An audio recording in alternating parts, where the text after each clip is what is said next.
Welcome to a very special Women of Xbox UK video discussion. Today we're celebrating International Women's Day, and the theme of this year's International Women's Day is Choose Challenge. So I'm very, very excited to be a part of this discussion. So I'd like to introduce you to, first of all, the wonderful Mary McGuane, who is Chief of Staff at Xbox Game Studios. Hi, Mary. Hi. I've got Nina Kristensen, who is co-founder and Chief Development Ninja at Ninja Theory. And finally, we've got the wonderful Rose Buahin, who is the Senior Category Manager at Xbox. Welcome, ladies. So today is International Women's Day. So I thought we could start chatting about, and I'd love to learn a little bit more about your journeys into the games industry and where you are now. Nina, let's start with you, because you have a really interesting journey. I believe you used to be in the graphics side of things, and obviously you became a co-founder of the amazing studio that is Ninja Theory. How did you co-found a whole entire studio? I think a lot of it is just being probably a little bit naive and quite ambitious at the same time. I did start out as a graduate artist. That's how I first started in games, which was awesome. And after about 4 years in the industry, I'd sort of moved into more management-y type positions, and someone I worked with approached me and said, "Do you want to start a company?" And I said, "Sure." Good answer. And I think, I think this is quite a good point though, because for me, starting a company seemed quite natural. And I'm from Australia originally, and in Australia, it's quite common for people to start companies and have side businesses. And as part of my degree, I studied industrial design. Part of my degree was about how you start business. So it wasn't a sort of a big scary leap. Obviously, it was a big move, but it was like, sure, I'm young, I've got no commitments, and I think we could do a good job of it. So yeah, absolutely. So you have. Amazing. Mary, what about you? Because you've obviously come, through a very different way than Nina and Rose. So how did you end up as Chief of Staff at Xbox Game Studios? Well, I love this question because it certainly wasn't a straight line, right? It's been more like Katamari Damacy of me just rolling this ball and getting experience and background and skills and knowledge, which has led to more and more opportunities. I actually have a background in journalism. That's what I got my degree in. And before I graduated, I was working professionally as a writer, doing music and entertainment and on the radio. And then after I graduated, I was working for a startup publication in the Silicon Valley, and it folded, as they're wont to do. And I took what I thought at that time would be this short-term gig doing human resources, and I ended up loving it. I ended up having a great mentor and really enjoying being part of a big business and learning how all the little pieces work. 2001, I came to Microsoft and started working with the Xbox Silicon team, and they were designing the chips for Xbox 360. A few years later, I moved up to Seattle and started working with the leadership team that was shipping Xbox 360 and working on Xbox Live. And it was a wild ride. It was a ton of fun. It was a lot of challenges, a lot of new work, enjoyed the people, enjoyed being in gaming. And then after we shipped, one of the VPs said, "Hey, would you be interested in making a career change and leaving HR and coming and working on the business side and be my business manager?" And I helped him run about a 1,000-person organization, right? And the rest, as they say, is kind of history. I've sort of taken roles that have been very similar but very progressive in nature, that have had to do with gaming and running large organizations, and it's been a blast. Yeah, that's amazing.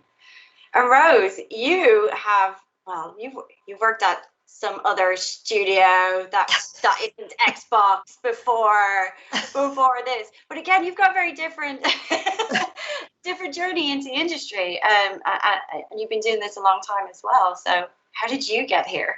Yeah, I mean, I fell into gaming. I did a marketing and psychology degree at university, but I wasn't quite sure, as most people are, how I was going to use it to craft my career. And I just saw an advert in a high street recruiter, not even a specialist games recruiter, and it was for an international games coordinator, and it just so happened to be at IDOS. I applied and got the job, and that became my entrance into the industry. And, I fell in love with the industry, and I've stayed in the industry since, around 20 years now. And I've held mostly marketing positions, sales and marketing positions, mostly marketing in large and indie publishers such as Warner Brothers and PlayStation, Curve Digital, and now Xbox. I've been at Xbox for a year now, and I love it.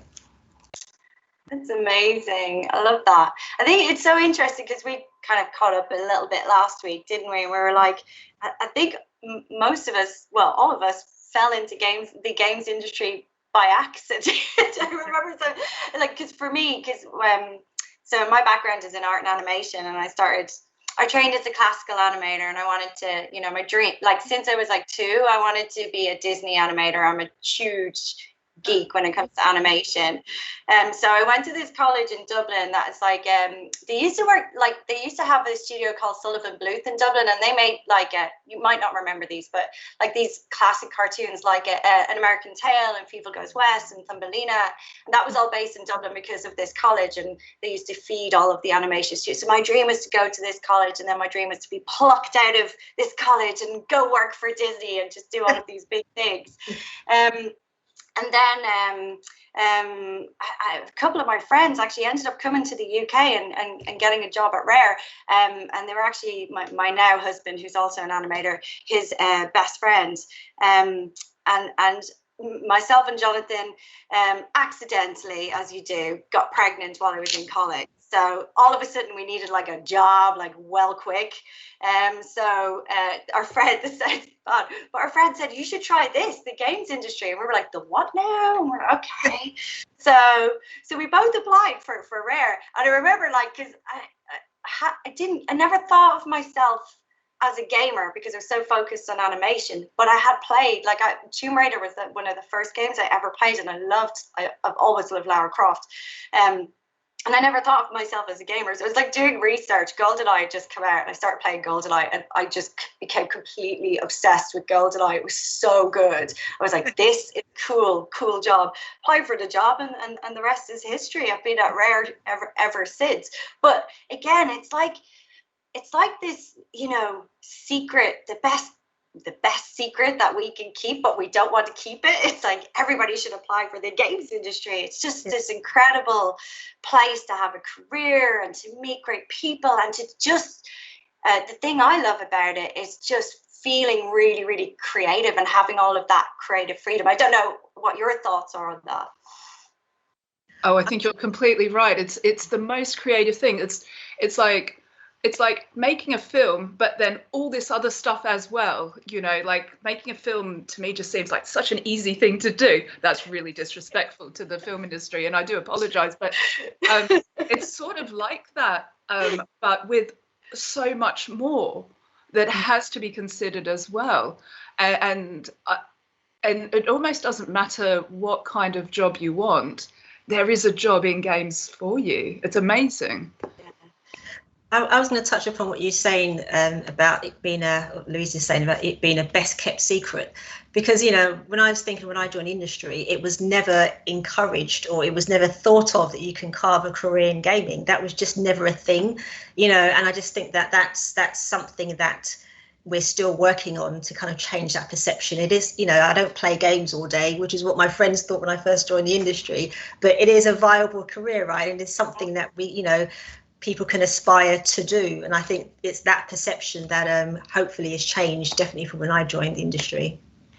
Yeah, I think it has changed, right? In the last 20 years, there's still ways to go, right? There's still progress to be made, but it is a full-on industry right now, where there are all kinds of roles, and I think in the very beginning, it was you had to be a programmer, you had to be an artist or a level designer, and now they're full-on businesses, right, that have all kinds of roles in it. And so I think that, you know, dispelling that perception that you have to be in this very niche expertise skill in order to get into gaming, that I just want to kind of kick the door wide open and say, like, yeah, why not? Why not look at gaming? Why not, you know, have the confidence to do what you want to do and bring it into gaming? Yeah, because then there's a story about transferable skills, right? You know, absolutely. Because I work and have always worked on the publishing side. So we're talking about sales and marketing, and, you know, you've got operations and finance. You know, those aren't specifically specialist game skills, but I'm still working in industry. So again, yeah, I concur. I think that's actually a really good point, because I mean, know a lot of people. I mean, I've done it myself. I went from animation and now I'm executive producer. But it is about transferable skills. I actually think you mentioned it, Mary. It's you fell in love with it because part of what we do is not just the creative; it's the people. And something I've really enjoyed is working with just lots of different disciplines. Yeah, to your point, Nina, I look at the film industry and go, they don't have to, you know, pull together engineering, animation, you know, all of the audio, all the tech that goes, and make this thing that somebody else is going to control and play and influence and experience, and everybody who plays are going to experience what you create very differently. And I love that that's one of my favorite things, and having all of these people and the opportunity to work with all of these disciplines. I think that's what helped. One of the reasons I got into the kind of production side of things, just because I love working with people. I love working with teams. I love encouraging people to be creative and create great things together. Like, it's such a brilliant team effort. Do you know what? That's exactly it. There is something so incredibly magical when such a wide range of different people all fall together, pursuing this one vision and then delivering it to the world. It's an incredible experience. Yeah, and I would say, like, to build on what Nina was saying, like, the creativity comes in a bunch of different levels, right? That because you are creating something new, you know, that you do have to, like, think things through in a creative way, right? It isn't sort of a checklist of you do this, you do this, you do this. You're like, okay, so we're doing something different here.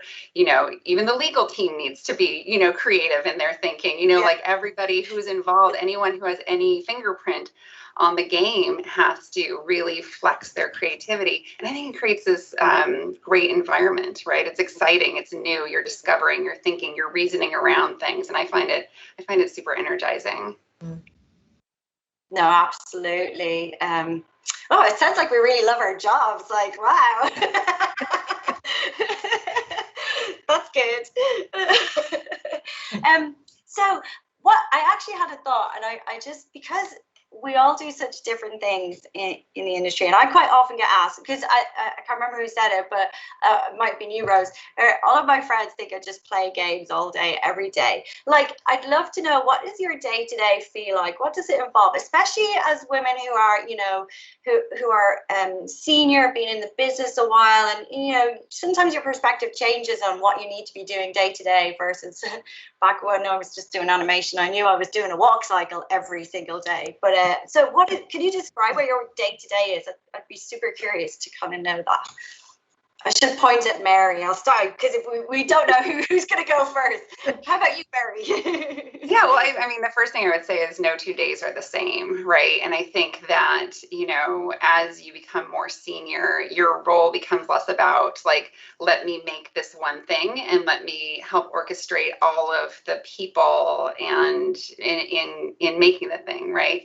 And so my day, it's just a lot of meetings. Like, it sounds really boring. It's just like a lot of meetings, but we're making decisions, we're getting aligned, we're talking about games, we're, you know, getting current. So in my role, we have 15 different Xbox game studios, right? And so it is a lot of understanding what's going on with the games, what's going on with the studios, what's going on with the people, and then sort of like, hey, what's happening in the industry? So it's a lot of staying current, and also, like, providing direction, making decisions, and then at the end of the day, I do play a lot of games. So when it's all said and done, like, I do play a lot of games. What about you, Rosemary? because obviously being in development, I mean, like having this insight into what you do on the marketing side of things, I always find super interesting. Yes, I guess I pick up the baton from all the great work that you guys do, right? You know, you create these fantastic games for us. So my role, I'm responsible for, I guess, essentially bringing the games to market and putting together, conceiving a route to market, liaising with our sales teams, ensuring that we're production ready, we have a marketing plan ready. You know, I spend most of my time liaising with multiple teams to make sure that route to the consumer is as best as it possibly can. So that does involve marketing, but it also involves finance as well, a lot of finance to get that right. As I said, sales, commercial sales element as well. And also working with you guys and your respective teams just to make sure that we've got it right, because also we've got a responsibility to look after your IP and your franchise as well. So a lot of my time is also spent in meetings, but it's multiple meetings because I sit under the EMEA regions, so I'm liaising with the global team, but also with the EMEA team as well. I guess I'm the central hub as a games category lead to ensure that we're on track. Everything's on track to make sure that the games are as it should be to launch in the UK and Ireland. Awesome. Anina, what about you? I'm definitely curious to know for someday when I choose to run a studio. I need to learn from the best. Well, I would in part certainly echo both of you. It's certainly a lot of meetings, but in running a studio, you need the creative side and you need the business side, and I'm on the business side of things. And really, my job is fundamentally to set the strategy for the company. Like work with the creative leader, Tamim, to work out what the creative vision of the company is, and then work out how to actually make that reality. So historically, a lot of it has been about making sure we get the right deals, secure the correct contracts and so forth. Now, as part of Xbox Game Studios, it's a little bit different, but it's nonetheless thinking about strategically where we want to be and how we get there. And it's taking the big thing is the job is to take the difficult decisions, to make the choices where, you know, if you're in between a rock and a hard place, where do you go?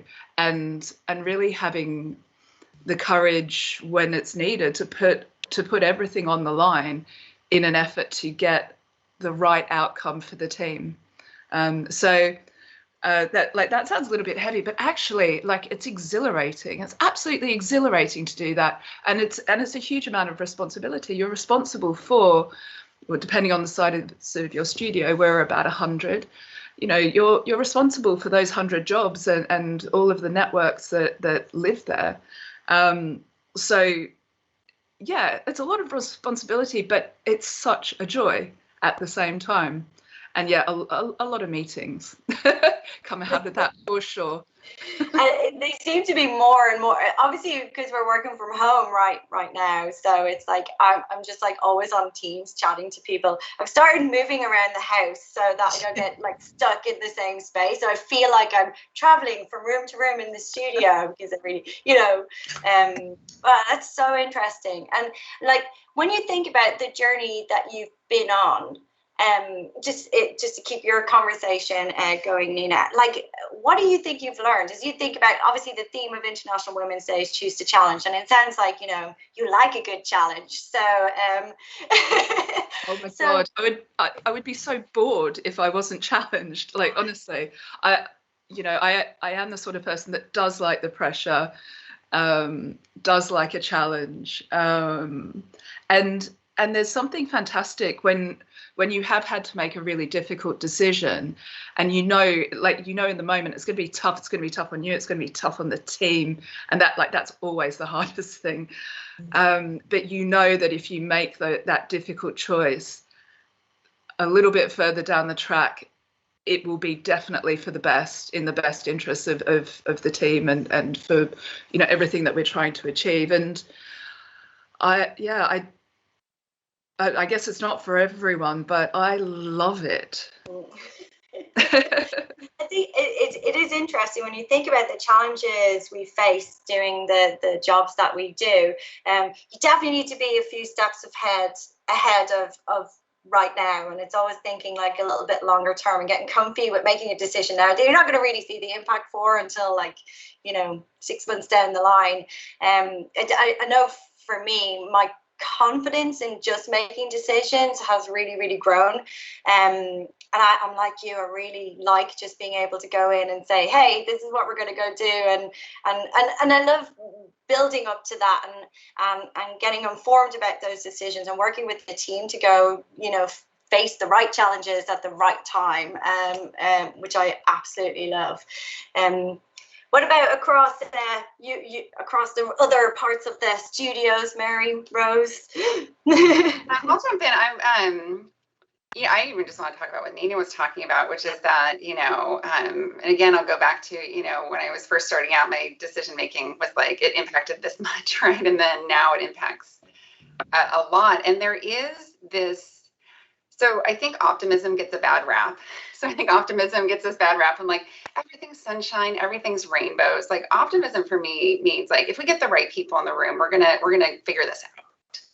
Like, I know we can figure this out, right? Like, that's this like sense of like, we can do this, and that is what's developed for me, like, over time. It's just like, wow, we have a problem that no one's faced before. There isn't, like, we can't go read a Harvard Business Review on this. Like, we are the ones who have to figure it out, and being like, okay, like, we'll talk to some people, we'll, reason around things, we'll have a process. And I know by the time we'll get to the end of it, like, we will have made a good decision. And that's something I think that develops over time, right? Is that, oh my gosh, when you face those first really big decisions that are going to have a pretty big impact, you think, oh no, like, how am I going to do this? And then once you get through it and you say, oh, well, what was the process I used? Like, who did I talk to? How did I get advice? How did I get input? Did I listen to my gut? Did I not listen to my gut? Whether it came out good or it didn't come out good, you kind of like go through it and learn, and you kind of like build these new muscles. But I go back to like this confidence, right? This optimism that, like, what, we'll figure it out. We've got, smart people around us. We've got experienced people around us. We've got people who care about people around us, care about the business. And we're gonna get to the end of this. I don't know what the process is gonna look like, but we're gonna get to the end of this.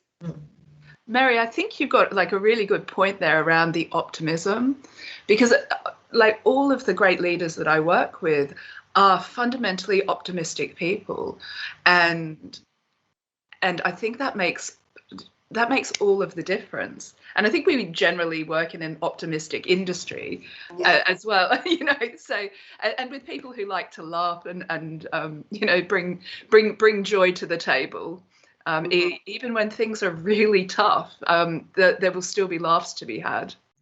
I think challenge for me, I mean, one thing, I love a good challenge. For me, it's really pushing the boundaries in some of our execution, our strategic planning. I don't like doing things that everybody's done before, and I think I'm so passionate about my work, and, I encourage the teams that I work with to always push the boundaries. You always think differently. And that's what gives me the buzz. And I think that confidence has grown over the years, being in industry. Before I'd have an idea, but maybe wasn't confident enough to voice it to my bosses or my peers, but I think that has grown over time. I think, what, Rose, this is a good idea. Let's kind of work on the steps to execute it, or, see which teams can help build that and land the idea. So for me, it is that creative output in marketing, just to ensure, let's just keep doing something different, but it's the confidence to do that. So that's the kind of challenges that I really love, and and there could be kind of neighbouring challenges around that, whether it's finance or resource. But again, it's just something that you always work on. If you can see the end result, then that's what kind of keeps me going. I think you're so right, and one is just like just have the courage of your convictions. Go for it. There's plenty of, and back to what Nina was saying, like, this isn't an industry for pessimists. Otherwise we would get nothing done, because there's lots of reasons to not do, to not take a risk, to not take a chance, and it doesn't always like work out, and that's okay. Like, I think that's the point of it, is like, you learn from it. Even if you go for it and you think, oh man, when we get to the other side, it's going to look like this, and like, it doesn't, like, it's not like for nothing, because like you learn from it, and then you're like, okay, so next time I won't do this, this, and this. I'm going to try this differently. I didn't, take this into consideration. So I just think that like I'm like you, Rose, of just like go for it. Like just have the confidence, because you never know what's going to happen, and it is like success or failure. Either way, you're going to learn a ton from it. Yeah, just be comfortable with being uncomfortable, right? Just come out of that template that you have, that you set yourself. Yeah, so. No, I love that, because one of the things I love to do, and if I give advice to people I work with or friends, always say, don't worry about the journey. Think about the destination, visualize yourself at that goal. And for me, it's like, launching the day that I launch my game, right? And I'm super excited, see myself with the team being super excited about that. And we'll work out, all of the challenges and the bumps along the way to get to that point. And I actually think that works really, really well. I think you have to take yourself out of the now problems, because it's always going to be a different challenge next week and a different challenge the week after. And it's just development and being creative. I actually think that, part of the creative process is to prove something doesn't work as much as something does work, right? So fail fast, right? But I actually really love that. I really love tinkering with something. I really believe in this. Okay, this doesn't work. Great, I'll move over here and go to the next thing. And I think it's like we were saying, every day is different. Every day you just don't know what to expect. And I actually think that that's the part that I love about my job, is the day-to-day of, I don't know what's going to happen today. Let's go with the flow. And I think part of what you said, Rose, as well, is like being comfortable with that, because sometimes people aren't comfortable with that. And I think when you get comfortable with that, you can really enjoy the flow of your days and weeks in the games industry. Yeah, I think that that comfort thing is so interesting too, because I think if I'm comfortable, I'm not growing, like I'm not progressing. Like I need to get into work that's like a little bit bigger than what skills I have today, so that I can grow into it. I know really early in my career, when I made a career change, like I just felt like such a failure. I just felt like, oh, this is like, I don't know what I'm doing. I used to be really good at my old job. Now I'm in this new job, and maybe I'm not cut out for this. And I went to go see a mentor. And I told her, like, do I suck? Like, what's going on? And she goes, oh, this is amazing. She goes, this is so great. You're swimming in waters that are deeper than you're used to, and you're building new muscle. And it was like at that moment that I realized this is something I have to like integrate into my career, that once I start getting too comfortable in a role, like it's time to take on something new. It might be time to change a role, but like I have to be like sort of in this state of being comfortable with being uncomfortable to know that I'm like progressing and growing, and that the being uncomfortable is actually like this great sign that it's like, okay, like you're growing right now, you're growing and you're developing. Oh, I love that so much. I just think that's so true. Because sometimes I mentor some people across the studio, and I always say that there's like this point, and I think you've explained about it's such a gamey term, but it's like you get a moment where you level up, and you can almost hear the ding, and you're like, oh, it's all just like fitting in and slotting into place. I get it. And to be completely honest, like I think everybody goes through those uncomfortable phases, especially as you go as you climb the ladder through the industry, and you have to make more difficult decisions, and you have more people to think about. I think to be completely honest, those bits are really hard sometimes, and it can be really hard, but it's such a wonderful, like you said, when you have that bling moment and you go, and you super learn from it, and then you go on to the next thing. So I love building up those experiences so I can be a better leader at the end of the day. Yeah. Can I say sometimes, there's macro factors that force you to be uncomfortable and change your route. I mean, if I think of the route to market some of our games in the COVID climate, we don't have the support of the physical stores. And, when I was thinking about Xbox Series X launch, before in my day when I've done, Gen 9 or Gen 8 and 7 launches, we had the midnight launches and had stores and all that outdoor theatre. It's like, you're forced to change automatically because it's a different climate, so it's almost like there has to be a certain level of flexibility in the role, because you can't control everything, so I think that's really important. I think, obviously I would say this, but I really applaud the team for what we were able to do for the the Xbox Series X launch in the COVID climate, you know, and that was just phenomenal, you know. So it's just having that flexibility and confidence in what you're doing. I think you're right as well, Rose. That flexibility, being adaptable and flexible. You know, if you're a person who doesn't like change much, this industry is not for you. You know, but you know, being driven by curiosity and every day's a learning day in this industry. That's for sure. You know, all of those tropes, but there is something, again, really wonderful about when you wake up and you've got an outline of a day, but you know there's going to be some curveballs in there, and that's exciting. It's interesting, and yeah, I guess we all get a lot out of it. It's great. It is, and I love that, because coming from animation, I knew I had every day was planned out. I knew exactly what I was going to be doing and what I was going to be delivering, how many animations I was going to be doing. And then moving into leadership in a more senior role, it's less about having the plan. And actually, that was a bit that I took ages getting comfortable with. I'm so used to just having everything blocked out for me that when I came, I was like, I don't know what today is going to bring. And every day is always really busy. I'm like, my top tip is give yourself a goal of one thing to do every week. And if you get that done, that's an achievement, right? So I have like a post-it note, I'm going to do this one thing this week, and that's it.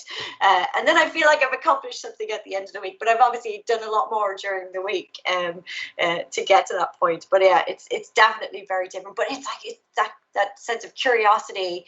I think that this is a great industry for curious people and tinkerers, you know, people who want to build and create things, and people, if you want to work with people and, you know, thinking about this, it's like we were saying at the start, there's a job for everybody, really. Whatever your skill set is, I'm pretty sure it exists in the games. Yeah, you said something in there too, Louise, which I think is important, which is like you have to like to work with people. Like to be in games, like maybe if you're in an indie studio and you're a programmer and you shut the door and that's it. But like if it gets any bigger, you have to work across disciplines. You have to work with a variety of people, and it's not always easy. Like and that's it's not meant to be easy, right? Like, but you have to like be good at like listening to other people's ideas, like making a decision with other people, getting all the people in a room. And it's okay if you don't agree, but you all are working towards something together. And that if you really don't, it's funny to say that almost about the games industry, but you really do have to enjoy, you know, working with others and be good at working with others as well. That kind of makes me, well, go bringing it back to women in games, because we talk about the games industry. Do you feel like it does make a difference having diverse teams when it comes to listening to different perspectives and different experiences and backgrounds? And I'm not just talking about women in games. It's how we can diversify across the board. Have you found it, obviously, as women in the industry, have you found your input being slightly different? Do you think differently to other people, and has it helped shape and form some of the decisions that you've been a part of? Well, I think it should come as a surprise to absolutely nobody that if you've got a wider range of voices in the mix, you're going to have a richer game at the end of the day. You know, it's a pleasure to work in an environment like that. Yeah. And B, you're going to get a better product. You know, like there are wins across the board with that. And you know, there's a lot of work that we certainly need to do to bring a lot more women into our industry, but I would hope that women feel really welcomed. It is, I know there are a lot of stories here and there and things, but for the most part, it's an extremely warm and welcoming environment. And yeah, well, we all clearly love it. You know, and that was one of the first things that I noticed when I first joined Microsoft, is that we have a number of amazing female directors and department heads. And, you know, I totally agree that, you know, we need such a diverse, or we have such a diverse like melody of leaders, which is so impactful from a representation narrative as well. I don't think we can ever underestimate how important it is for younger girls to see someone like themselves holding those positions. When I first started out, there were very few female leaders, or certainly I didn't work in as diverse a workplace as it should be. And I totally agree. I've always said that, the team that makes the games has to be as diverse as the end user, as the people that play our games. So you think it's an obvious thing, right? But I think that's so important. Yeah, and what I would chip in and say is it prevents this groupthink, right? And introducing new ideas, new perspectives. So I think you also have to be careful to make space for those voices as well, right? Because if you are the only woman in a room, if you are the only person of color in the room, like, are you given this space, or are you expected to just go along with what everybody else is saying, right? Are you expected to fit in, and I think that as women, it's I feel like it's very important for me to use my voice. That I don't have a seat at the table, I have a voice at the table, right? And so, if there's women coming into the industry, I would say use your voice and find those environments where you're heard, where like that is seen as a value, to say, actually, I see it a little bit differently, or when I look at that, I see this. And for there to be an environment that has like inclusion, for a variety of voices. It's funny you say that, Mary. All I remember is that I found it hard to find my voice. I think that I'm a natural introvert. And, I think that definitely in the industry, there was a perception, a template of what a boss should be like, right? And it used to draw from dated male stereotypes. You had to be loud in the boardroom. You had to be a heavy drinker in some aspects. And I never did fit that mold. I'm a thinker. I'm in a meeting and it takes me a while before I want to say something. And so I found it hard to find my voice because I didn't quite fit into that template. So now it's different, right? And I do feel that I have found my voice, and I can be me and still be an effective leader as well without judgment. So I think that's an important point, I guess, and a key change when I think of my journey in the industry as well. And it's so important too to see people like yourself, right? Who says this is what a leader looks like, right? So that here's how Rose is going to contribute to the conversation. And I've done a lot of work on this over my 20 years in the industry, right? Of just like, hey, are you somebody who maybe you're going to write a paper about this, that you're not the person in the meeting who's going to be, I'm an extrovert, I'm a think out loud. So all of the meeting culture works really well for me most of the time. But there's times when I want to like push back a little bit and have a think, and exhibiting that, saying like, okay, gosh, I really didn't make my point in that meeting. I'm going to like follow up an email afterwards. Hey, actually, you know what I mean? And so demonstrating that. But I do think it's important for women in particular to look up and see a variety of different leadership styles, to say, wow, that person's being themselves. I could be myself and a leader. Like, I don't need to change who I am fundamentally in order to be successful. I love that so much. I remember when I first got into the kind of direction, senior leadership part at the studio, somebody took me to one side. This is going to sound terrible, but I learned a lot from it. And they said that they didn't think I could do it because I needed to be more of a B. I won't say the word because I'll get in trouble. Look at me not cursing. A boss. You need to be more of a boss. I need to be more of a boss. I remember thinking, because we've, as you were talking about, Rose, it's like coming from a culture where you're surrounded by everybody, it's like it can be aggressive. And I didn't want to be that. I made a decision at that very exact moment, very consciously, I will never be that type of leader. I want to lead with empathy. I want to believe in my team. I want to get to know my team. And actually, my one thing I always say to people is rapport is an investment. And it's easy for me. Again, I'm an extrovert, shock horror. But I love getting to know people, and I love understanding the different perspectives and backgrounds. Not everybody sees the world the way I see it. I love understanding how other people see it. And I think you're right. It's so wonderful.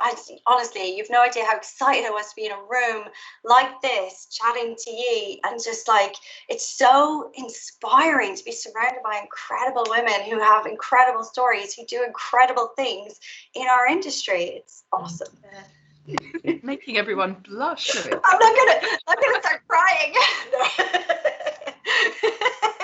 I mean, this is rare that we're even speaking like this. I mean, again, I'm just thinking about my journey in the industry. To have, to speak with, fellow leaders in the industries is remarkable. Female leaders, that's something again that I'd never seen, in the early days. So again, I don't take it for granted. It is remarkable. It is inspiring. It's amazing. I suppose, because I will spend hours talking to you and never let you go. But if we wanted to just say a final thing, I'm trying to think, what is the one, if you could go back in time, right? I'm changing all my questions I had pre-thought out. If you could go back in time at some point in your career, what is the one piece of advice that you would give yourself? Let's start with you, Nina, because you look like you're thinking about it now. I am thinking about it, and it's a tricky one, because I think some of the things that I've done over time,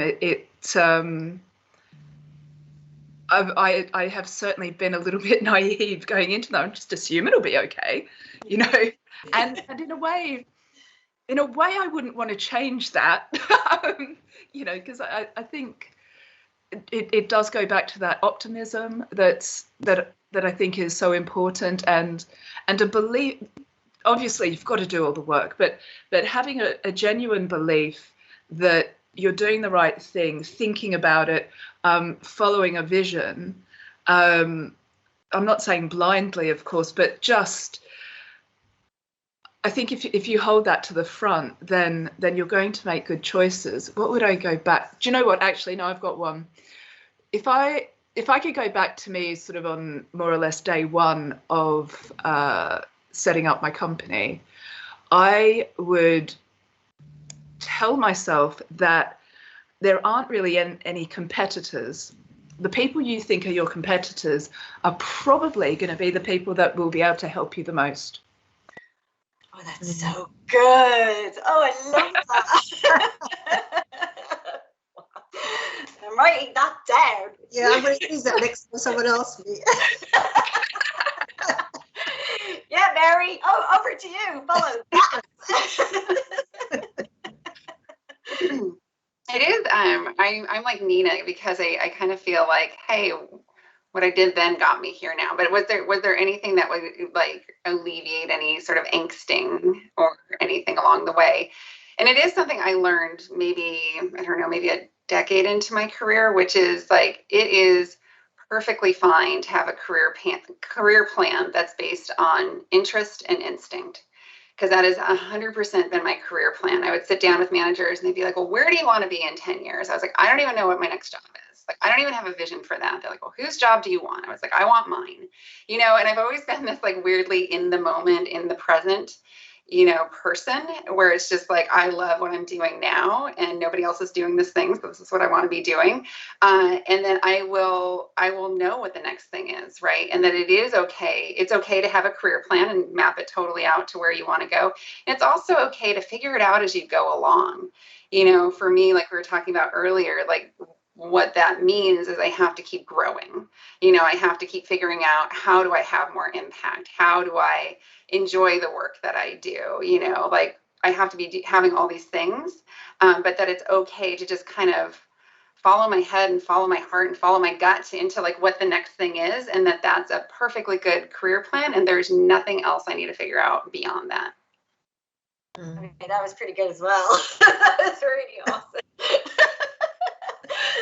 No, I'm with that now. I mean, I would say for me, I'd say probably just to have more confidence in my conviction. I always doubted myself, whether it's my ideas or the strategic path I wanted to do, or even my career path. So for me, it would always be just have that confidence and keep going. And you don't have to conform to anybody's perception to be successful. I think it's those are the kind of things that I struggled with. I think I'd happily tell an idea or something to a colleague and, you know, watch them kind of speak about it, because I didn't have that confidence myself. So for me, it's definitely a confidence thing. That's what I would tell the young Rose. It's just step out of it, you know, it's going to be all right. But I think it is definitely, all of the decisions and choices we've made have led us to this conversation today. This is it, ladies, by the way, the culmination of all of our years of work. But I think it's really, I know I asked you the question, but when I sometimes think, what could I have done differently? What could I have done better? And I love where I am now, and I love the learning that I've gone on, and I love the journey that I've gone on with Rare and Xbox. And so I don't know if I would change anything, but definitely the confidence thing, I think I agree with all of you on little bits and pieces of it. And I think I would love to go back and tell myself not to worry what other people think. And I don't just mean people I work with, or worrying about whether I'm showing up to my boss, or even people, you know, in audiences and people who are playing my games. And, you know, some people don't like some of the games that I've made, and some people really like some of the games that I've made. But it's like, don't worry about what people think, and actually just be, and part of why I'm saying that is one of the big things I've learned is about being direct, but being direct and empathetic at the same time. I have found that the best leadership skill that I have now is that I'm open and honest with people, how I can help support them through their careers and be better as part of the team, or support them to be better as part of the team, by being really open and direct with people, and not being afraid of what they might think of me for being open and direct. And you can do it without being a beat, by the way. Like, you can do it empathetically, you can do it with caring, because it's always coming from a good place. It's a great answer, Louise. That's a good one. That's a good one. I like that a lot. And just to let you know, we're very excited to announce the next phase of our Women of Xbox UK initiative. So we can have a little drum roll. Thank you, drum roll. We are going to be launching a whole brand new podcast. The Women of Xbox UK podcast will be hosted by none other than our very own Xbox On's Charlie Hodson, and will feature inspiring women from across Xbox across a variety of different roles, from studio heads to creative and marketing leads and everything in between. So if you thought this was interesting, wait till you see what Charlie has planned.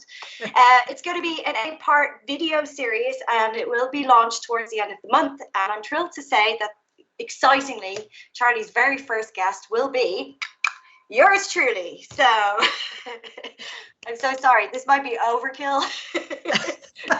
There is such a thing as too much Louise. So hopefully you can join us. I'm going to be speaking to Charlie a little bit about my journey in the industry, and maybe some of my favorite games and why I love them. And I'll probably talk a lot about Xbox and Rare, because I love all things Xbox and Rare, and maybe offer some advice, although I feel like you've gotten all of the best advice you could possibly muster from this particular conversation. So look out for further announcements on our social channels. I absolutely can't wait. Thank you again, ladies. Thank you. Thanks so much. Thanks. It was a great conversation. Thanks, Louise. Thanks so much. So good to talk to you guys. Bye.